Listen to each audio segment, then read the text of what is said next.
नमस्कार दोस्तों, मैं हूं आपका दोस्त अंकित और आज हम लोग चारकोल ड्राइंग सीखने वाले हैं, चारकोल ड्राइंग समझने वाले हैं। तो ये ब्लॉकिंग टेक्निक है, यहाँ पे मैं विलो चारकोल यूज़ कर रहा हूँ और मैं यहाँ श्रील प्रभुपाद जी को ड्रॉ कर रहा हूँ। तो सबसे पहले मैंने ब्लॉक्स आइडेंटिफाई किए हैं, यहाँ पर रेफरेंस में इसको देख सकते हो।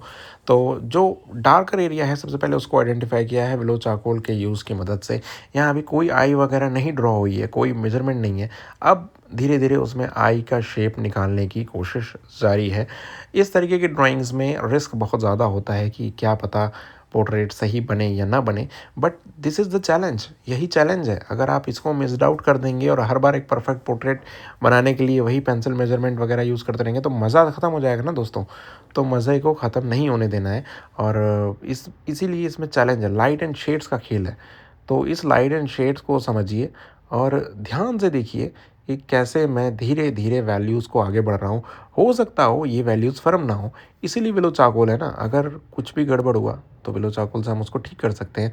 और अगर इसी तरीके से आपको मेरे से आर्ट सीखनी है तो मेरी स्किल शेयर क्लास को ज़रूर ज्वाइन कीजिए और उसमें चारकोल पे एक पूरी की पूरी सीरीज़ पड़ी हुई है, वो आप देख सकते हो। तो अब मैं देखो वापस आ जाता हूँ क्लास पे और अब मैंने चारकोल पेंसिल इस्तेमाल करना शुरू किया और जो मैंने वैल्यूज़ कुछ कुछ बनाई थी उन वैल्यूज़ को मैं फर्म कर रहा हूँ, थोड़ा फर्म कर रहा हूँ, नॉट मच।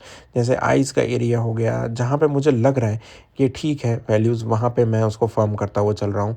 फिर मैं नोज़ पे भी थोड़े वैल्यूज़ को डार्क कर रहा हूँ। तो just like this I am adding values, darker values, so that we can have an idea कि हम कितना और ज़्यादा डार्क वैल्यूज़ जा सकते हैं। And then we are just moving towards to other areas as well, जैसे कि फोरहेड हो गया, साइड्स हो गए। फिर हम धीरे धीरे नीचे के वैल्यूज़ पे भी आएंगे, जैसे नोज़ वगैरह हो गया।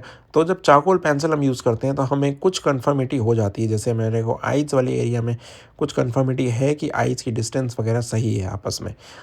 हो सकता हो ये सही ना हो सकता हो जब हम आगे बढ़ें तो हमें कुछ कुछ डिफरेंसेस नज़र आएँ, but that we need to see और उसको हम चेंज करने का भी कोशिश करेंगे अगर कुछ ऐसा होता है तो। अब नोज़ को मैं डार्क करने जा रहा हूँ और आप देखोगे कि सिमिलर पैटर्न में मैं नोज़ के एरिया को और कुछ कुछ मेजरमेंट जो मैं आपको दिखा रहा हूँ ना पेंसिल से, मैं उस मेजरमेंट को अपनी आँखों से मेजर करता हुआ चल रहा हूँ।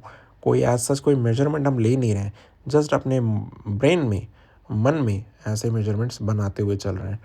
तो this is how we need to draw.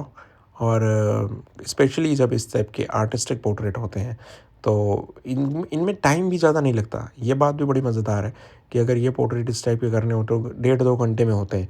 तो या तो आप अच्छा बना लेते हो या फिर ब्लेंडर हो जाता है। ये बात भी है कि कहीं का कहीं चला जाता है, लेकिन आपको उससे घबराना नहीं है क्योंकि ये आर्ट का एक्सट्रीम लेवल है जहाँ पे आपको कोई मेजरमेंट नहीं लेनी और आप डायरेक्ट लाइट एंड शेड्स पे काम करते हो, पोर्ट्रेट कर रहे हो। मतलब ये एक आर्टिस्ट के लिए पोर्ट्रेट ड्राइंग में खासकर हाईएस्ट पीक है। इसके ऊपर फिर कोई और टेक्निक नहीं है जो कि पोर्ट्रेट ड्राइंग में यूज़ होती हो। सबसे ज़्यादा अहम और सबसे ज़्यादा इम्पॉर्टेंट बोला जाए तो यही वाली टेक्निक है जिसमें कि पूरा चैलेंज आपके ऊपर रहता है। बाकी जितनी भी टेक्निक है जैसे ग्रिड मेथड हो या फिर पेंसिल मेजरमेंट टेक्निक हो या जिसमें कहते हैं कि फ्री हैंड, तो ये एक्चुअली फ्री हैंड यही है। चारकोल में बेसिकली फ्री हैंड यही है, लेकिन free hand with the intelligence. ऐसा नहीं कि आपने जस्ट किसी भी दिमाग में कुछ ना रखे हुए कुछ शुरू कर दिया, तो वो नहीं है। फ्री हैंड का मतलब है कि आपके दिमाग में चीज़ें कैसे बस रही हैं और आपका हाथ आपके ब्रेन के इंस्ट्रक्शन को कैसे फॉलो कर रहा है, ये इंपॉर्टेंट है। तो अब देखेंगे कि आप मैं कुछ बैकग्राउंड पे भी काम क्या कर रहा हूँ और बैकग्राउंड पे काम करने के बाद मैं ये चीज़ें समझ पा रहा हूँ कि कुछ कुछ जगहों पे जैसे मैंने देखिए अभी ब्लेंड किया है सब कुछ। तो ब्लेंड करने के बाद अब मैं पेपर स्टम्प को भी यूज़ कर रहा हूँ। तो पेपर स्टम्प को यूज़ करने के पीछे केवल और केवल एक ही रीज़न है कि कुछ वैल्यूज़ को बिल्कुल डार्क करके एक जगह पे रखना है, पेपर से उड़े नहीं, ताकि इसलिए पेपर स्टम्प को भी यूज़ करा जा रहा है। तो ये जो तरीका है ये बहुत ज़्यादा इम्पॉर्टेंट तरीका है और हम सभी को कभी ना कभी इस तरीके के टेक्निक्स को भी ट्राई करना चाहिए अगर आप पोर्ट्रेट ड्राइंग में एक अच्छे लेवल पे पोर्ट्रेट्स करना चाहते हैं, चाहे फिर वो लाइव डेमोन्स्ट्रेशन ही क्यों ना हो। उसमें भी अगर आप चारकोल यूज़ करते हैं तो यही टेक्निक आप यूज़ करेंगे। तो इस चीज़ को हमेशा ध्यान में रखिएगा। इवन देखिए मैं जब आइज़ वगैरह में फिनिशिंग दे रहा हूँ तो वो डिटेल्स जो आइज़ की सराउंडिंग में हैं, जैसे कि अपर आईलिड हो गया, लोअर आईलिड हो गया, वहाँ पे कितनी लाइंस हैं, वो सब चीज़ों को मैं कॉन्स्टेंटली वॉच कर रहा हूँ, देख रहा हूँ और accordingly I am working on it. तो इवन जैसे लिप्स वगैरह आप देखेंगे कुछ कुछ जगहों पे डायमेंशन सही नहीं है, तो that we are going to cover, that we are going to see. क्योंकि जब ड्रॉ कर रहे होते हैं ना तब वैसा दिखाई नहीं देता है। ये तो जब हम अभी बात कर रहे हैं तो कुछ अलग वैल्यू समझ में आ रही हैं, बट जब आप ड्रॉ कर रहे होते हैं बैठ करके टेबल के ऊपर तो आप इतना ज़्यादा ऑब्जर्व नहीं कर पाते हैं। जब आप उठते हैं वहाँ से, जब आप हटते हैं उस जगह को और थोड़ी देर के बाद जब वापस अब पोर्ट्रेट पे आते हैं, तब आपको रियलाइज़ होता है कि हाँ कुछ कुछ जो है changes we need to opt और वी नीड टू डू।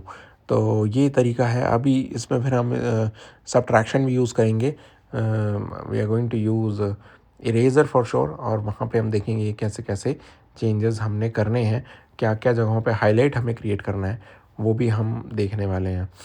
तो फ़िलहाल तो बस हम सिंपली इस पोर्ट्रेट को फिनिशिंग लाइन की ओर आगे ले जा रहे हैं। और अभी देखेंगे आप कि मैंने इरेज़र यूज़ करना शुरू कर दिया जैसे मैंने आपको बताया था, और अब रिसेम्बलेंस लाने का चैलेंज शुरू होगा। मतलब इतनी वैल्यूज़ बढ़ाने के बाद हम फिर रिसेंबल करने के लिए आगे बढ़ेंगे, और अब हम थोड़ा बहुत मैच करने के लिए भी आगे बढ़ेंगे कि मतलब कितना हमें रिसेंबल करना है, कितना हमें मैच करना है, कि लग रहा है कि पोर्ट्रेट सही नहीं लग रहा है या क्या और चेंजेस हम इसमें कर सकते हैं। हाँ, ये बात भी है इसमें कि आपको 100% रिजल्ट्स नहीं मिलते हैं। लगभग 70-80% अगर आपको इस तरीके से रिज़ल्ट मिलते हैं तो काफ़ी अच्छी बात है। और इस टाइप के पोर्ट्रेट लर्न करना बहुत ज़रूरी है। अगर आप नहीं करते हैं तो मुझे लगता है कहीं न कहीं आप एक बहुत बड़ी ब्रॉडर फ़ील्ड को टच नहीं करते हैं आर्ट में ख़ासकर। तो कि अगर आप इस तरह से सीख जाते हैं करना तो बहुत ज़्यादा कमेंडेबल है। तो यहाँ आप देखेंगे कि अब मैं धीरे-धीरे और ज़्यादा हाइलाइट्स को प्रेफ़र कर रहा हूँ और वैल्यूज़ को धीरे-धीरे निकाल के ला रहा हूँ। देख रहा हूँ मैं कि कहाँ तक हम रिसेंबल कर सकते हैं या कहाँ पे हमें और चेंजेस करने हैं। जैसे अभी तिलक वगैरह पे मैं काम कर रहा हूँ, using the needed eraser for that. और धीरे-धीरे अभी आइज़ वगैरह के एरिया को हमने काफ़ी हद तक फिनिश किया है। देन नोज़ को भी हमने फिनिश किया है। अब लिप्स पे आ जाते हैं, और लिप्स में जो गलतियाँ हैं उसको भी हम यहाँ पे try to rectify it by the eraser itself. तो ये तरीका आपको कैसा लगा ज़रूर बताना मुझे। और इसको हम देख रहे हो कि आप कैसे धीरे-धीरे फिनिशिंग की ओर आगे बढ़ रहे हैं, and we are going to finish it out, और हम देखेंगे कितने रिजल्ट्स हमें मिलते हैं। तो इसमें आपके मोस्टली विलो चारकोल यूज़ हुआ है, चारकोल पेंसिल यूज़ हुई है, और इस तरह से करते-करते हमने इस पूरे पोर्ट्रेट को फिनिश किया है। और अब हम हाइलाइट्स में हैं तो हम नीडेड इरेज़र को भी यूज़ कर रहे हैं। तो ये सारे तरीके हमने इसमें यूज़ किए हैं, अख्तियार किए हैं, और पोर्ट्रेट को हमने एक सर्टेन लेवल तक फिनिश करके लाने की कोशिश भी की है। कुछ एरियाज़ में जब आप फिनिशिंग करने चले जाएँगे तो फिर एंड में आपको कुछ जगहों पे और ऐड ऑन करना पड़ेगा वैल्यूज़ को, वो भी रहता है। क्योंकि एक बार जब आप हाइलाइट्स क्रिएट करते हैं तो आप नहीं समझ पाते हैं, ये चीज़ नहीं देख पाते हैं कि और कहाँ हाइलाइट्स क्रिएट करनी है। अब मैं कुछ इफ़ेक्ट्स दे रहा हूँ, आप देखेंगे कि एक आर्टिस्टिक इफ़ेक्ट डालने की कोशिश कर रहा हूँ by using needed eraser itself. तो कैसा लगा ये वाला पोर्ट्रेट आपको ज़रूर बताइएगा। रिसेम्बलेंस आप देख सकते हैं कितना परसेंट मिला है, कुछ परसेंट रिज़ल्ट ऑब्वियसली नहीं मिलता है। अगर और टाइम दिया जाए तो डेफ़िनेटली और ज़्यादा रिसेम्बलेंस लाया जा सकता है, लेकिन इसकी ब्यूटी क्विक ड्राइंग में ही है। अगर मैं बहुत टाइम लगाऊंगा तो फिर इसमें और बाकी ड्राइंग में अंतर नहीं रह जाएगा। तो ये फिनिशिंग है, आप देख सकते हैं। Thank you so much. Please इस चैनल को सब्सक्राइब ज़रूर कीजिएगा। अगर इसके रिगार्डिंग कोई क्वेरी हो तो कमेंट बॉक्स में पूछ सकते हो friends. Love you all, do take care of yourself. Hare Krishna.